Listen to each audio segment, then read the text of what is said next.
Hello, everyone.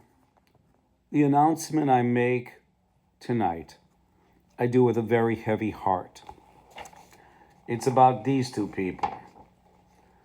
Marie Cantwell, there we go, and Ted Cruz, the chairman of the U.S. Senate Committee on Commerce, Science, and Transportation. And I was there April 2nd, and I'm going to read you something, and here are the hard facts. I thought when I went in April of 2024 at the Senate Subcommittee meeting, holding up two pieces of paper that showed Boeing's lack of quality. April and July, they gave up on-site auditing and said, send in your certificates, send in your parts, only if the need arises or need be, and we're getting rid of redundant inspections. January 2025, they took those documents down because of that verbiage. They also took it down because the American National Standards Institute and the American National Credit Board, who founded the International Accreditation Forum in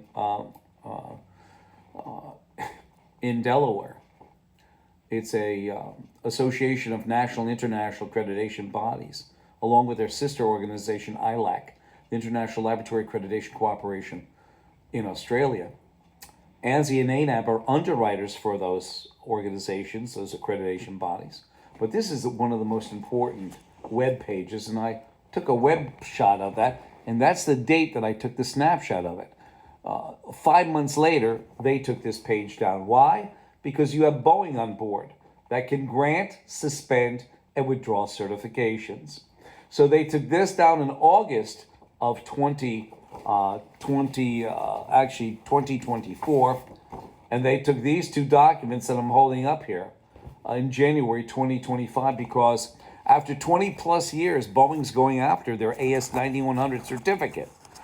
After 20 years, but they were shoving it down the throats of suppliers that you have to be ANSI ANAB accredited. I want to get onto this because we can talk about that another time. This is important. The Kabuki Congress, how Senators Cantwell and Cruz betrayed Boeing's victims and why only Daryl Guberman can clean up the Commerce Committee circus.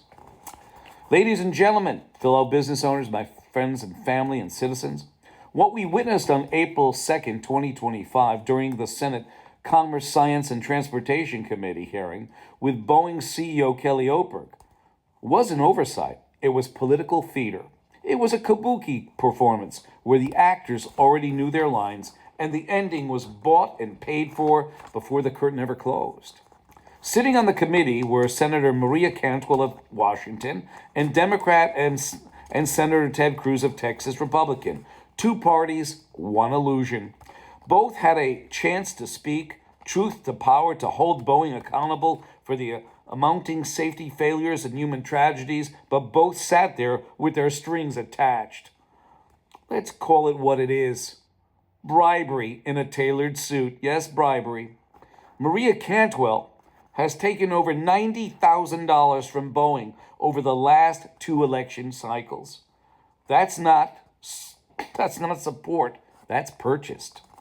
Ted Cruz, meanwhile, accepted $20,000 from Boeing, $54,500 from Lockheed Martin, another aerospace giant tangled in this same broken quality system.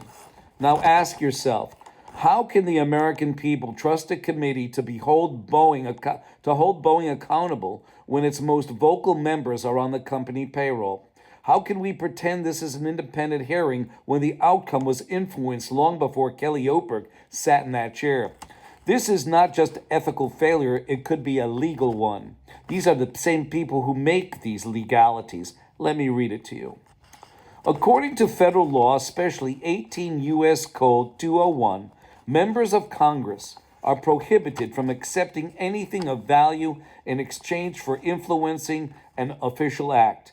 Even if no explicit deal is made, a gratuity given because of an official act can violate federal law, which means this. So when Maria Cantwell or Ted Cruz receive campaign checks from Boeing or Lockheed and then soft pedal their criticism during oversight hearings, it doesn't just erode public trust, it potentially crosses the legal line. And yet, no investigation, no accountability, just silence and a donation. Let's not forget, April 17th, I watched these same committees stumble through DHS subcommittee hearing with no conclusions. June 18, 2024, David Calhoun, then CEO of Boeing, was coddled by legislators who should have grilled him. And now, April 2nd, Kelly Oberg walks into the lion's den and finds it full of those house cats, not lions. The system cannot police itself. The committees are compromised, the senators are bought, and the oversight is gone.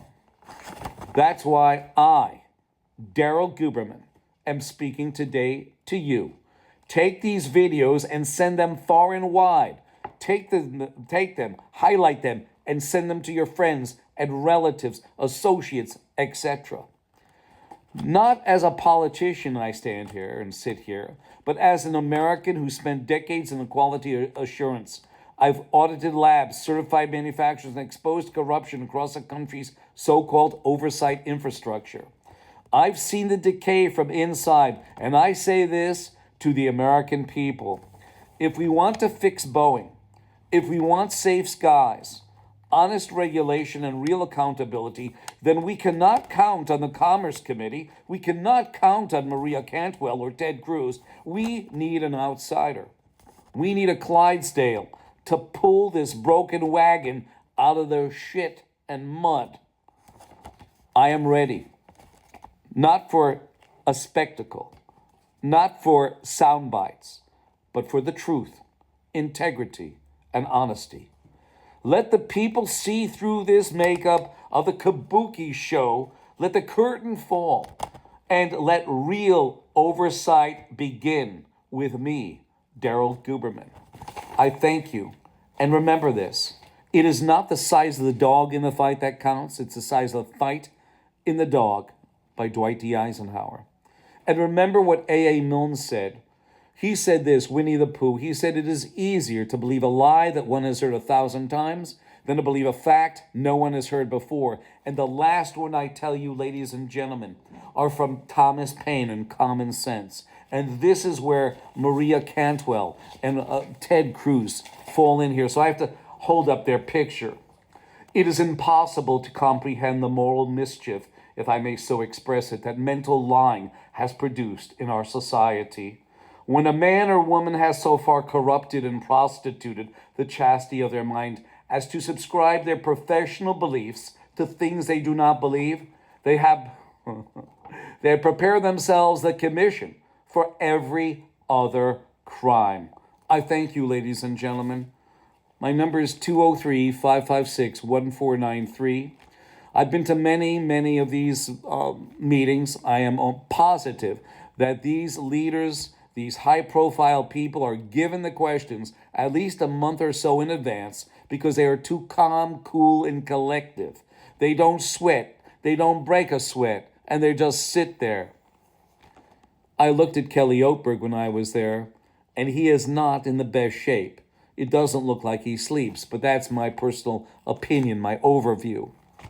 If Kelly Oberg wants to maintain Boeing, if he doesn't want to sit in the seat of death that Dennis Muhlenberg, the CEO, when the Ethiopian Air and Indonesian airline crashed, or the door popping, which is the David Calhoun. It seems like with Boeing, if you fuck up, you move up.